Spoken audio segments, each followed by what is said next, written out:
Hello and thanks for joining us from our studios in Israel. I'm Aaron Porras here with ILTV's Morning Briefing. Yesterday marked the first ever visit by a Philippines leader to the State of Israel. President Rodrigo Duterte will spend the next several days meeting with Prime Minister Netanyahu, visiting the Holocaust Memorial, and signing a massive new oil deal. But the controversial leader has already set off a minor storm. Just mere hours after touching down, President Duterte addressed a room of Filipino foreign workers in Israel and publicly defended a rape joke that he made as freedom of speech. Duterte infamously made a speech on live television not long ago, saying that there would be many rape cases in one of his cities if there were many beautiful women in it. This apparent attempt at humor was met with bitter disgust both domestically and abroad. It's unclear why he felt the need to bring it up at all or defend it here in Israel. But these words come amidst growing concerns that Israeli leaders are continuing to embrace foreign presidents with disturbing histories of human rights violations and sometimes even anti-Semitism. For many, President Duterte is the sum of all those concerns in one. In 2016, he proudly compared himself to Adolf Hitler in his mission to exterminate drug dealers from the Philippines. Further to that, Duterte's police force have been accused of murdering upwards of thousands of innocent poor people in execution-style killings under the banner of a fake drug war. Despite these criticisms, Israeli leaders have welcomed Duterte to the country with open arms. In celebration of this visit, the Foreign Ministry announced the appointment of a new Israeli ambassador to the Philippines, Rafael Harpaz.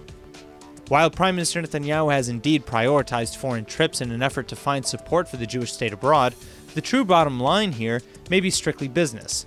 Last year, the Philippines began investing major dollars in Israeli military technology.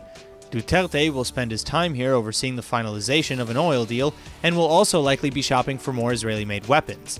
In 1939, the Philippines was one of the few countries to host an open-door policy in an attempt to give Jews an escape from the Nazis. Today, more than 70 years later, Duterte's visit to the Holocaust Memorial in Israel will be seen by some as a beacon of hope and by others as a dark warning of things yet to come. Following President Trump's decision to halt all funding to the Palestinians' chief United Nations Refugee Agency, the White House has apparently floated another contentious idea.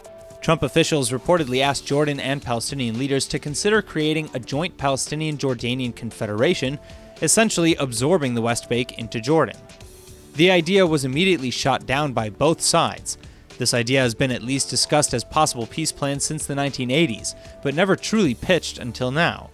Jordanian leaders see the absorption of millions of Palestinians, most of whom exist in a state of poverty, as a logistical and existential impossibility. On top of this, both Palestinian and Jordanian officials say that this idea unfairly removes Israel's responsibility from the matter, especially with no clear path to Israeli-Palestinian peace or borders in place. But Palestinian Authority President Mahmoud Abbas has just suggested a different possibility.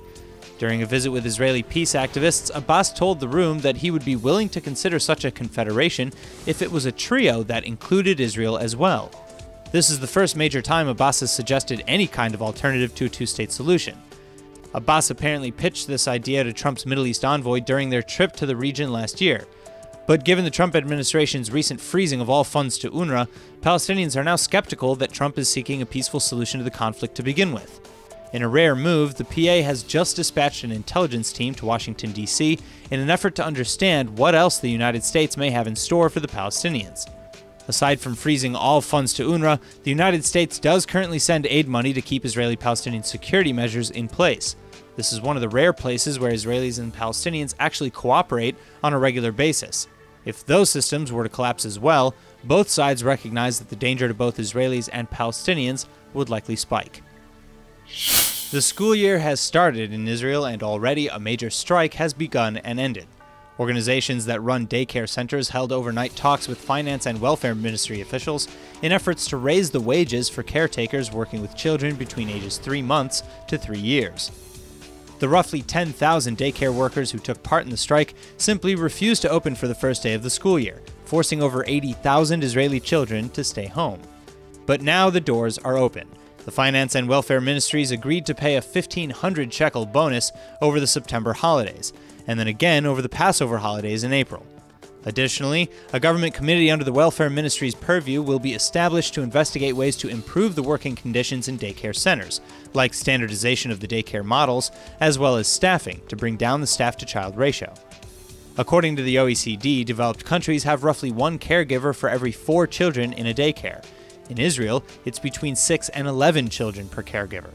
But hopefully that's all rearing to change now. Welfare Minister Chaim Katz lauded the agreement, saying it will, quote, improve the quality of treatment for infants and correct an injustice for the care providers, end quote.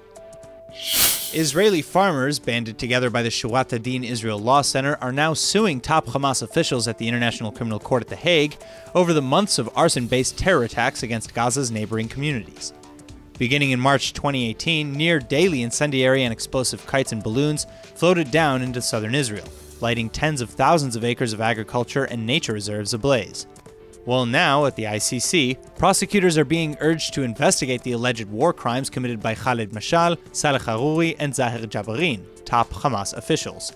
They're accused of ordering the use of the incendiary attacks, and some 50,000 people, including the farmers in question, have co-signed Shurat Adin's complaint, and just for added attention, a small group of protesters even placed farm equipment from Israel's south in front of the ICC's offices.